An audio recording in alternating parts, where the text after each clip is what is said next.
trainers, but that's very seldom. So it's like I don't understand why that's a big thing. Jay Prince and first of all, Shakur has two managers, so can we remember that as well? So he has to pay two people. So it's like I don't understand why there's a big ass confusion. So Jay Prince wants his money. He don't fuck with Al Heyman. He tried to beat Al Heyman with a bat. Y'all forgot about that. So it's like Nah, it wasn't Al Heyman. He tried to beat. He tried to beat no, Floyd with that. he tried to beat both of them. If you know the truth, you know the truth. He tried to get both of their ass. So Jay Prince a nasty nigga. So Well, hold on. How? Well, I thought Jay Prince. I thought Floyd went from Jay Prince to top rank. When did he didn't join Al Heyman until like 2015? I thought. You gotta know a lot. Or was it?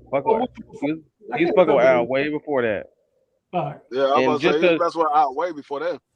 Al, just because he just used Al to start PBC, but Floyd was dealing with Al for a while. He just used Al to start the PBC.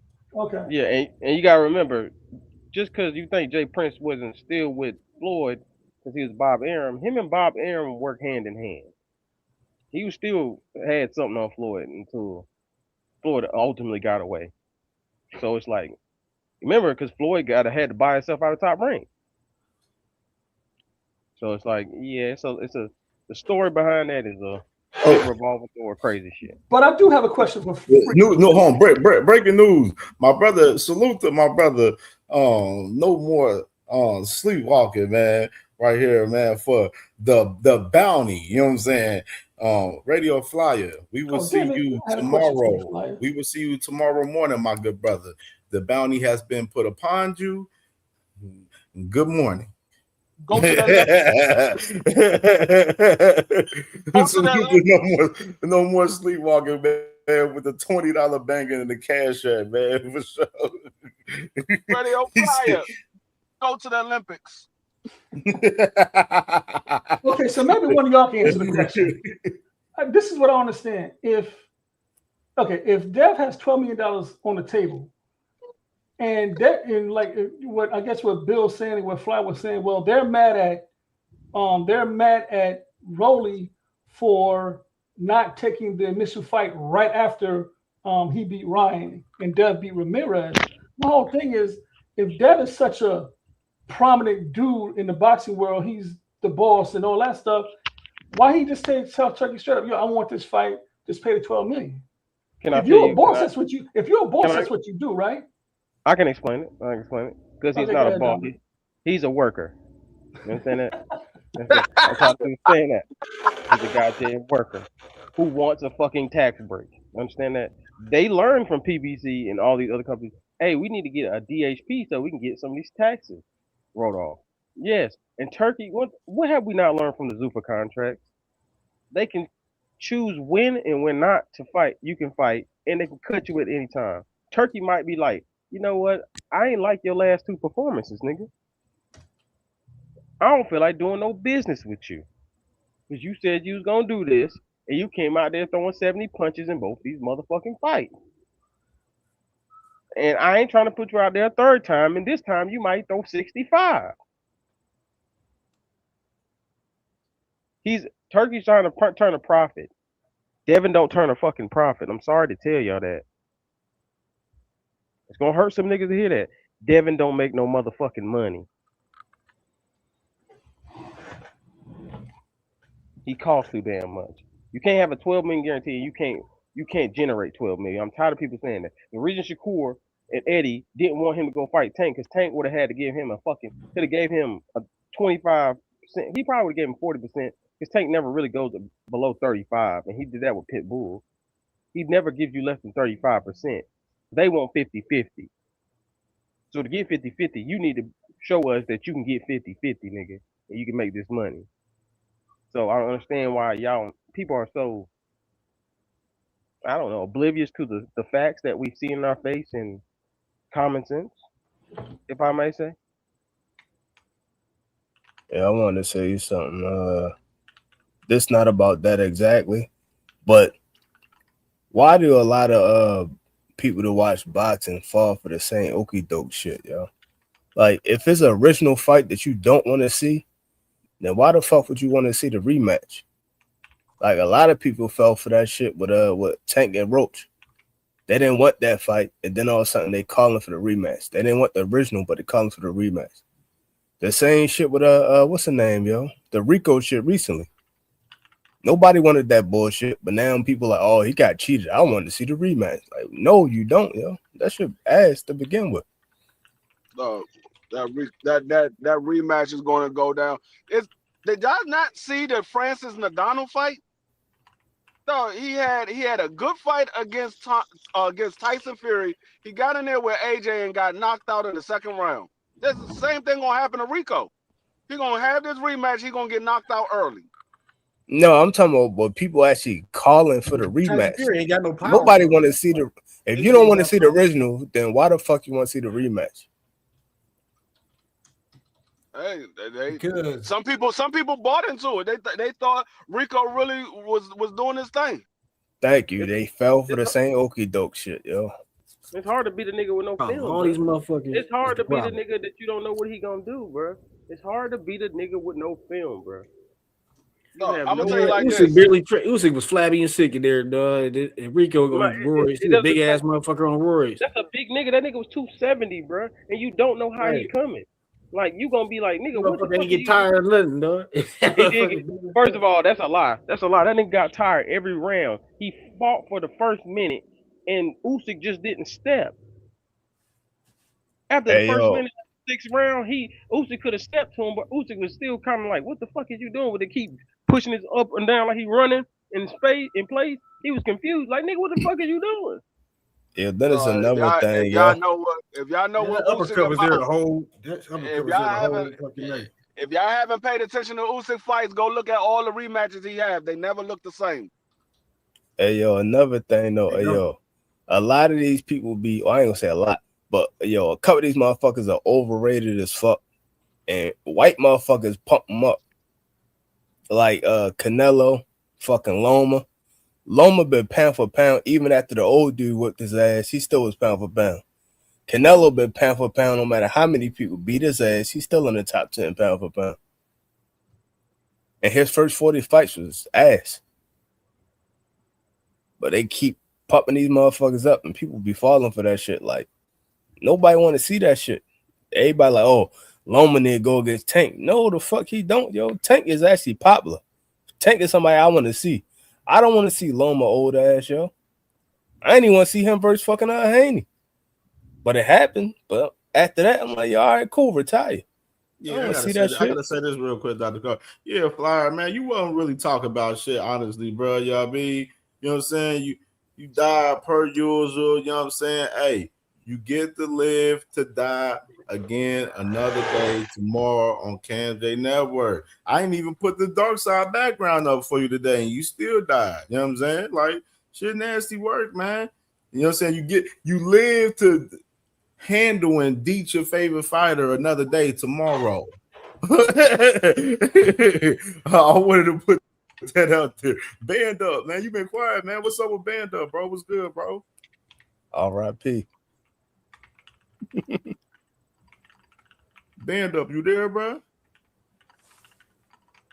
Or Band up in the cut. He's still on me, yo. We ain't talking about Bud yet. We ain't talking about Bud yet. That's why he ain't said that. Man, damn. You got to get Bud to come out. You know what I'm saying? For him to pop outside. Man. Nasty motherfucking work. Nasty work, man. At the end of the day, like I said, man, I want to, since Devin is ducking Rolly Romero and motherfucking Ryan Garcia, you know what I mean? I want to see, you know what I'm saying, Ryan and Rolly get it cracking since they both available. You know what I mean? If this Conor Ben shit ain't going down, man. That's just where I'm at. I want the Conor Ben shit. I want all UK niggas beat. I want all UK niggas whooped. You want to see Ryan and Rolly again after the first time? Yeah, because Rolly the GOAT. Hey, yo, that shit was not exciting the first time. I understand from that perspective from your end on that shit, but we need to motherfucking see the fight. You know what I'm saying? We need to see who truly the best guy. These guys got straps over there. We need to see who the best. The guy that won the first time is the best. I'm saying who was the best. The guy that won. And what's gonna happen this time? Is he gonna not do the stupid ass shoulder roll that he keep fucking up? Brian has not improved. It actually looked like he might have got worse from fight to fight. I think what's He gonna look end better up than happening. Barrios than he ever looked. Shit. Hey, yo, Barrios is ass. Barrios fight. I ain't gonna lie about that. Barrios ain't Barrios ass. is ass, yo. He's It's a not about B what level Barrios, fighter. it's how He's he a B look. level fighter. He's a B If level Barrio fighter. not ass, then how did Tank knock his ass out so easily, yo? Because He didn't Tank knock is him a out easily. That shit generational was a talent. close fight. That He was, No, knocked him that, out. no. What I'm that saying was not a is close fight. Barrios is ass. Barrios is ass. Barrios is another weight class, and Tank. We talking about all three. We talking about Tank shit. beat Tank him. stopped Barrios, Ryan, Tank, and motherfucking Rolly. hold on, yo. He stopped all Tank three beat of him them. easy. He beat. That's a whole Every- different ball case. No, he You know what I mean? didn't. No, he That's didn't. a whole different No, he case. didn't. No, Hey, he yo, didn't beat him easy. I ain't even. Hey, yo, he beat him easier than he beat the last people that he fought after that, though. I'm just Everybody saying he fought right after. now, as far as the current state right now, Dr. Carver, I'm saying right now, if motherfuckers is available and they ain't fighting nobody else, they need to be fighting each other. That's just the simple fact of the matter where I'm at with that. You know what I mean? As far as them fighting each other right now. You know what I mean? Hold on. I just want to hold on. Who did he not? That was harder. Hey, yeah, he had Roach, Martin. Martin was not harder. He figured Frank out in 4 rounds. He figured out Barrios just as easy. No, it took him about 7 or 8 rounds to really get to Barrios. He was still on the card. They were still even around the 7th round. To the 7th round, I think that's when Tank won. They was ahead. I mean, Barrios looked like shit his last couple fights before Ryan, though. First of all, you 6 foot and you at fucking 47. Don't get me started, nigga. On Albert Bell. I've been trying to let that nigga live. Don't you fucking do it, Dad. Don't do it My at the bad. day, man. Don't They you starting do it, man. that shit, man. Short nigga supremacy, man. Hey, man, real shit, bro. Motherfuckers got to get this motherfucking fights going. That's all I'm saying on the timing they all, man. Loma talking about he want to fight Charlie Suarez on the comeback fight, man. You know what? I ain't mad at Loma for fighting at 30 though. I think he should fight at 30 because that's what he can do. If he wants to go undisputed, that's his best chance. 30. Because ain't nobody Because there. no, I mean Navarrete give him a problem. O'Shaquie gonna give him a problem. Suarez, he gonna beat the shit out Ain't of no time Suarez. he gonna move up if he beat Ford, which I think he gonna do. No, I think I want Tank to go down to 30. If they all go down to get undisputed, go get undisputed at 30 and 35. Fuck it. Everybody else moving up, move down. Fuck it. The crazy part that boy Charlie Suarez got a fight July 11th, man, in San Francisco, man. Before this shit, and the crazy part, he was the mandatory right away for Navarrete for the rematch.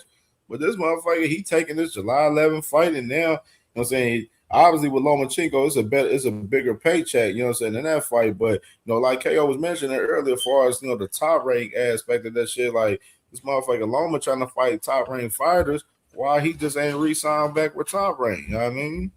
I think he still signed with them. I think it's not like I think he didn't want to fight with ESPN no more. I don't think he wanted an exclusivity deal no more. I think it was hard for him to do what they was doing with them. I think that contract was probably locked with the numbers. You know what I'm saying? That's interesting. I'm thinking he's still because Bob is his number one supporter. Bob was lying to us, telling me he's telling me he better than Ali. That shit turned. That's when I started hating on him. Like he better than who? Nigga, say that again. So I think he's the biggest job they ever in the history of the sport.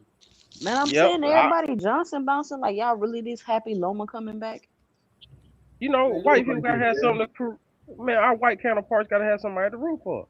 Man, Loma got beat up at 35. Two ain't been fucking with Loma on a comeback for real. Ain't nobody fucking with Loma to come back. He was old before he left. Who the fuck is Loma, dog? He's the GOAT, man. Man, all I see is Loma all down my timeline. They crunk Loma back. It's the Matrix. I can say Loma never been whooped though. He's never been whooped. Erica said he happy. He said he a big Loma fan. Erica said he happy about Loma back. I mean, I'm a Loma. I like Loma. I don't dislike All him. Loma's coming back. I don't like Loma. I don't. I just don't. I think, and the reason I don't like him, they overhyped him so much. Now it's like it's just too much. You can't make this man better than who did he say? Better than Ali? Hey, I'm gonna say this. Nah, they took away his loss on ESPN and try to sell him as an undefeated fighter, dog. Yeah, that's I'm gonna be honest with you. If the Devin Haney fans are pushing, if Devin Haney fans are pushing for Devin to fight Manny, I'm gonna push for Tank to fight daggone Loma. If they happy about Devin fighting Manny, why they can't be happy about Tank fighting Loma? Manny much older than Loma. They been calling for that fight this whole year, bro. He said, "Give me Manny Pacquiao. Get that. And they got mad when they said Tank was gonna fight Manny. Well, Tank ain't fighting no Manny. Manny's too old. And Devin, Devin should fight him. It'd be a great fight for Devin. I hate that shit, bro. They said Loma was too old. Now Loma back, and everybody like, "Damn, Loma's back." I thought he was too old. He was 35 when you fought him. Shit. Nah, shit. Tank fighting now too old. Shit. Look at that nigga face. You want Manny? Hey yo, what I was saying, I had a phone call, but what I was saying was Mario Barrios is overrated. And I was saying we already off that, brother. You said we already off that, brother. No, I was using that example.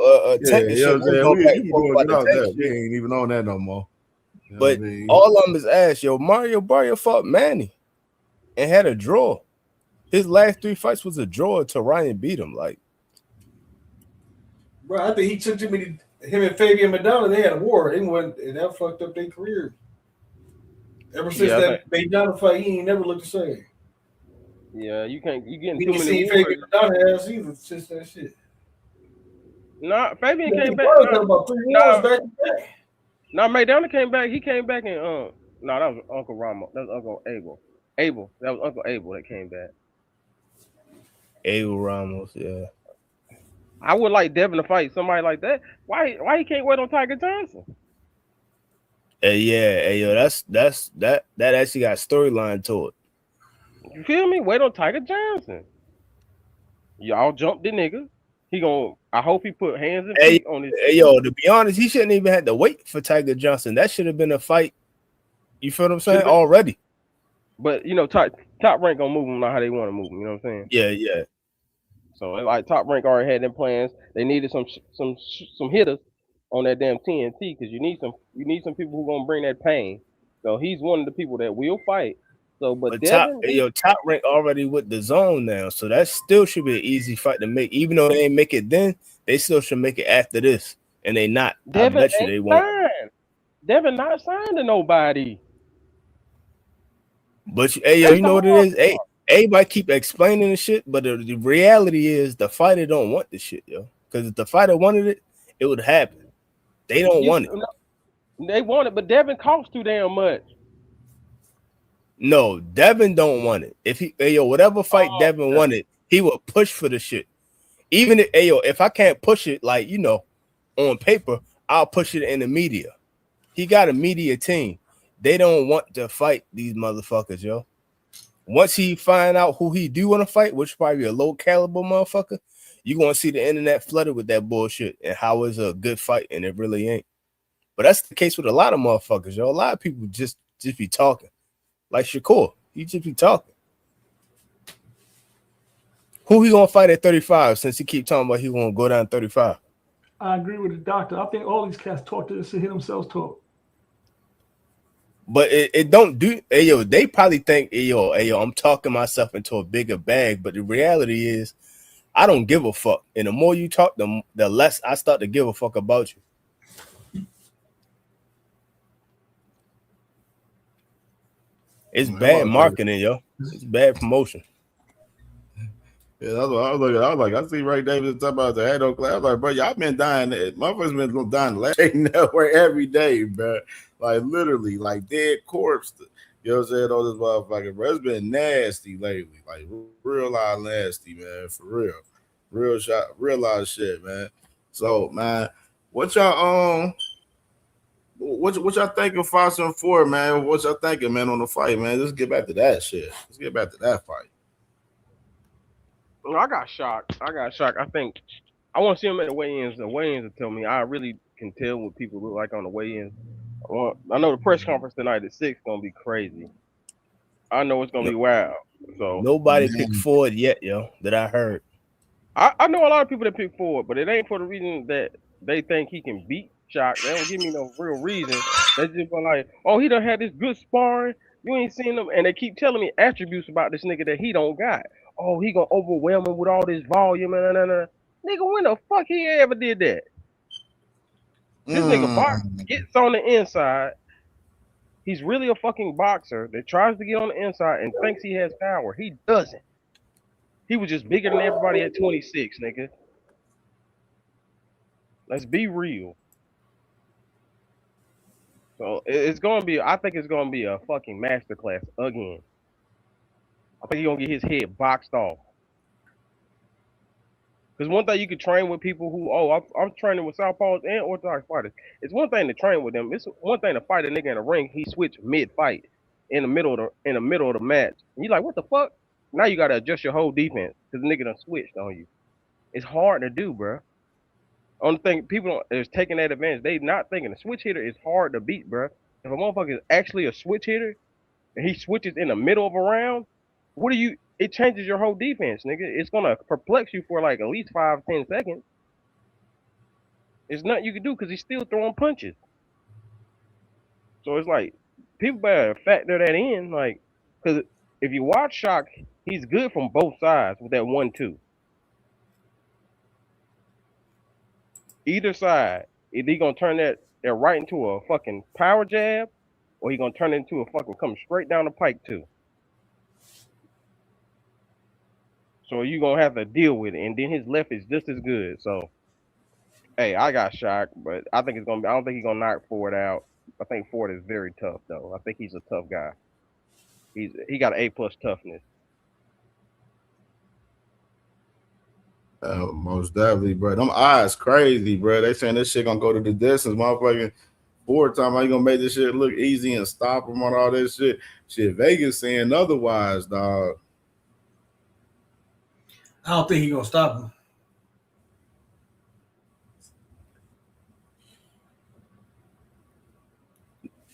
If Nick Ball could beat this nigga, I got Foster. You know what I'm saying? Ain't nobody talking about. I got. Ain't nobody talking about. He said if Nick Ball can beat him. Y'all ain't nobody talking about the great B-Ball this weekend, man. You know he's coming back. You know, back injury. The comeback. Yeah, we was talking about him a little bit. We was talking about him earlier, man. How he, you know what I'm saying? The boy, it's gonna be a lot of controversy with him, man, after this fight, man, on what he do, man. You know the WBO got that order on him and shit for us that fight with Colin Smith too. The only thing I do is say he's gonna unify with David Benavidez. They'll get out the way. No Beterbiev trilogy. You know they're gonna try to sneak that motherfucker in there, man. Which I hate, because I think Beterbiev getting put out in the cold too. Beterbiev he might have to go ahead and lay it down, man, if he ain't getting none of these fights, man. Beterbiev need to go to cruiserweight. He waiting on Bivol and shit. Man, that motherfucker need to retire, dog. He did nigga 43 now. Well, yeah, 41, 42. He need to go to cruiserweight because he can beat them dudes at cruiserweight. Easy. And I think cruiserweight needs an injection of talent. I think Bivol he waiting on Bivol. I don't know what he waiting on Bivol for. Like, both them niggas should be at cruiserweight. Because imagine if we had Bivol, Beterbiev, David, and goddamn Jai at goddamn at cruiserweight, we would have 4 people that they could actually mix it up. You know what I'm saying? Because cause ain't nobody saying the dude who got WBC up there. The dude, somebody finna fight for what's the name's title, Jai's title. I think Beterbiev can beat that guy. So it's like I forgot his name. Right? I have to tell you later. But I think they should move up. They've been at 75 their whole goddamn career. Why everybody else gotta move up, but they don't. I don't like that shit. Move y'all ass up and try dare to be great, nigga. You ain't move up. Sleeves washed up and fucking hello. A lot of motherfuckers don't be moving up.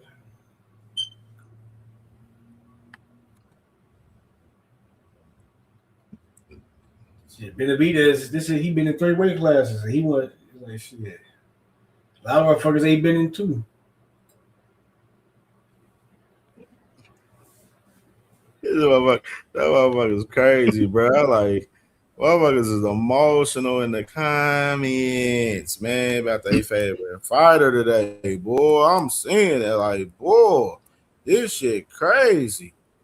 Like, damn, a lot of deflection today, man. But per usual, though. This per usual. You know what I'm saying? The deflection happens per usual, though. You know what I mean? You know what I'm saying? When the discussion and the topic is on motherfucker's favorite fighter, you know what I mean? Like, shit definitely is nasty work, man. That boy Tennant said, real question is how much we betting on shot. Hey, yo, I ain't gonna lie. I might pay like at least 100. No, matter of fact, I'm not. I'm gonna pay at least 300 because hey yo, bet 365 got it where you if you bet 10, we're gonna give you 200. Win, lose, or draw. So I'm gonna take that whole 200. Plus I'm gonna put another 1 on there. I'm betting 300 on Shock, yo. Damn. I just don't know, how we gonna get it. I don't know if it's gonna be knockout or decision. But I'm just bet on him for the win, regardless. Decision Ford goddamn got a head full of goddamn brick. And then got a Yeah, yo, look at the picture, yo. He like a fucking Ninja Turtle out this bitch, yo. Yeah, he do that like He's like Donatello out this. Yo, he said the same shit. He do look like a Ninja Turtle. Damn, look just he like do look like a damn. Ninja Turtle. Especially with that damn do-rag on, and just flip that bitch down a little bit. That'd be a fucking headband right there. Motherfucker, hungry as shit for some pizza, yo.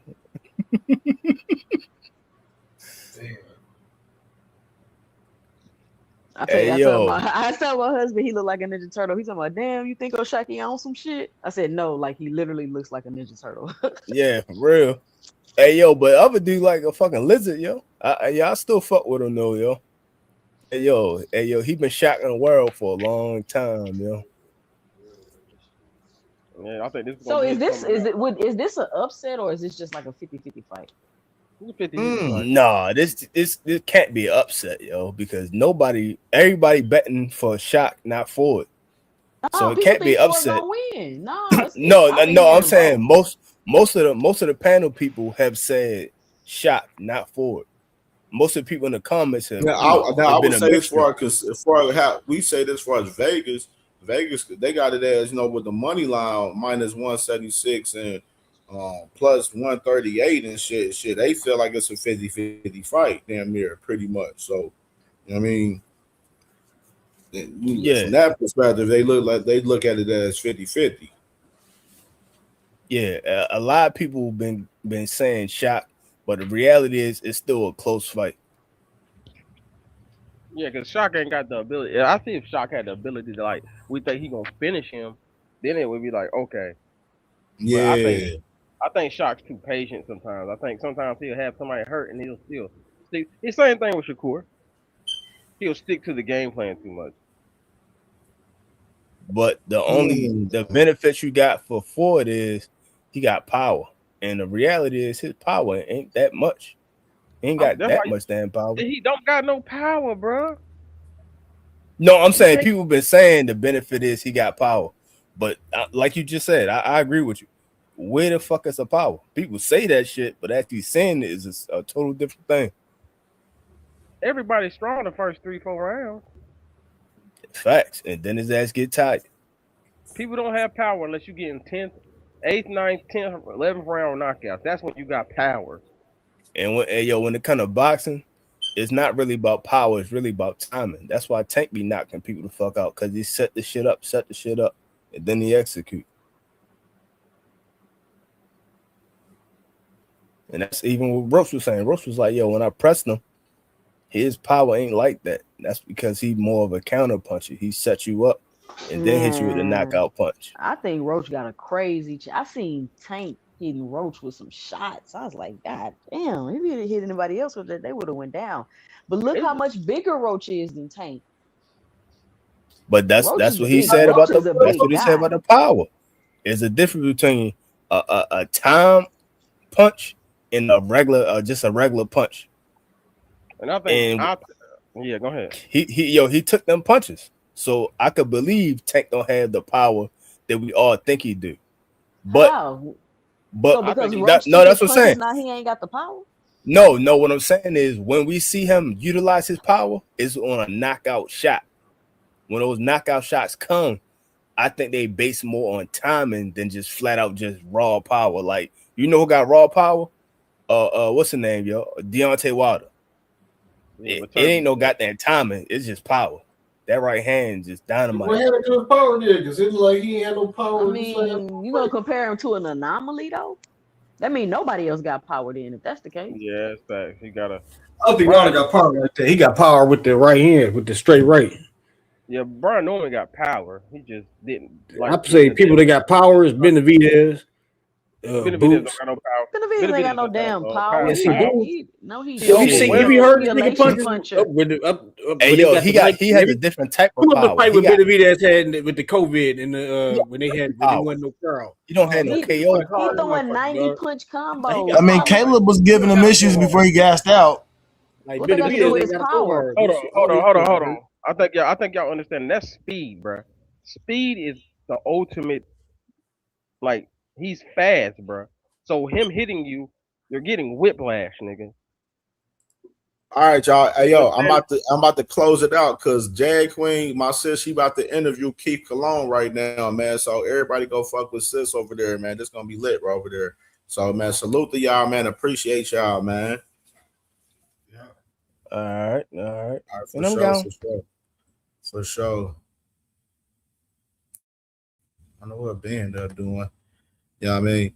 But definitely, man, I would have continued on, but Sis got the interview with Keith Cologne, man. So I want everybody to most definitely go tap in with Sis, man, over there on Jag Queen Boxing, man, with Keith Cologne, man. Definitely gonna be fire over there with Sis, man. Appreciate all the love on the show today, man. The show was fire today, and we gonna be back at it tomorrow, man. Most definitely, man. In the morning, man. You know, it's about 10 o'clock tomorrow, man. We say 10 o'clock. So about 10 o'clock tomorrow, we'll be back at it tomorrow, man. Doing we ain't gonna do. We'll figure it out. You know, so I know we're gonna be going over Boots and Xander. They got the face off that just dropped while we've been live.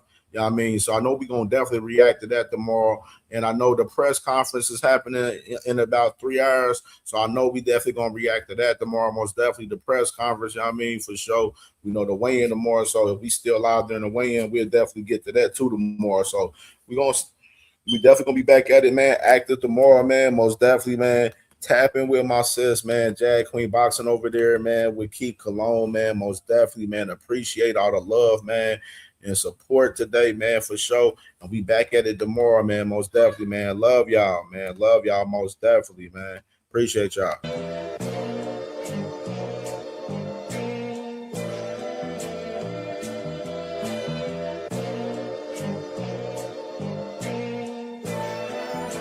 All my life I had to be patient.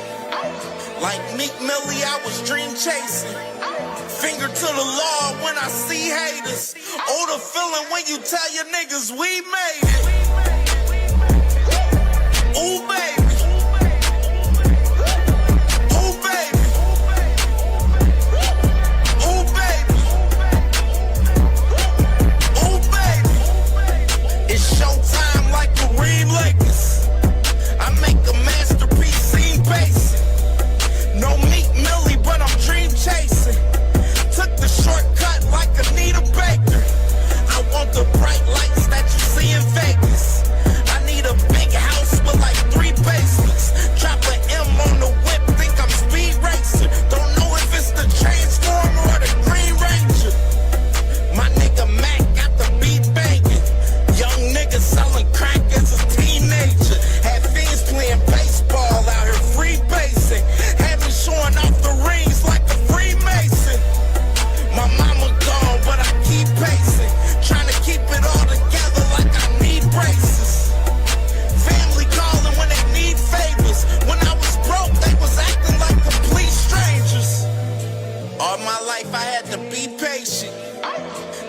Meek Millie, I was dream chasing. Finger to the law when I see haters. Oh, the feeling when you tell your niggas we made it. Ooh, baby. Ooh, baby. Ooh, baby. Ooh, baby. Rest in peace, the Nippy was the street savior. Got my credit right now, I need acres. Gotta turn your dirty money into clean paper. Trying to own a franchise without a key player. I go through hoes like I weave laces. Tree blazers, let they mama noodles be flavored. Meat takers that be acting like the D sacred. You bust in, you would think they on their knees praying. Then I slide like a screensaver. When I'm done, make some scrambled eggs, cheese bacon. Then it's on to the next, I ain't a speed dater. Little bitch ain't gon' hear from me till weeks later. I don't see no things changing. Kids still dodging bullets like they seen Matrix. These young niggas really need saving, but OGs won't teach them that the street's dangerous. All my life I had to be patient. Like Meek Millie, I was dream chasing. Finger to the law when I see haters. Oh, the feeling when you tell your niggas we made it. Ooh, baby. Man, Shacker, why you telling people we gonna fight? Chill, you know I ain't trying to fight. I fooled the media to avoid Rolly, Ryan Croker, and now you want to call me out. How could you do this? Truthfully, since Tank has been out the game, nobody cares about me. I just wanted some attention. We left 135 because it was too hot. We were already ready to go to 40, and now you want to do the same thing at 47? This is Debo division, y'all dig? Take a chill pill, Bill. I don't want to fight anybody. If it was up to me, I would just make everyone my boxing brother to protect my O. I already called out everyone in my division, Rolly, Ryan, and Croker, but I just do that to stay relevant. I don't really want to fight them. That's why I was scared when I saw the media talk about us fighting. Guys, we don't have to do this. All I ever wanted was my son to be like Tank. I taught Dev to fool the media. Please don't fight my son. Let's team up against Tank Davis instead. Dev, please sign it. We can keep pretending we'll fight, but I want you to be my boxing brother. Do it, Dev. I don't want to see you fight Ryan or Raleigh. You'll get knocked the fuck out again. I couldn't sleep on 420. Haunts me. I can't imagine what that fuck Tank would do to you.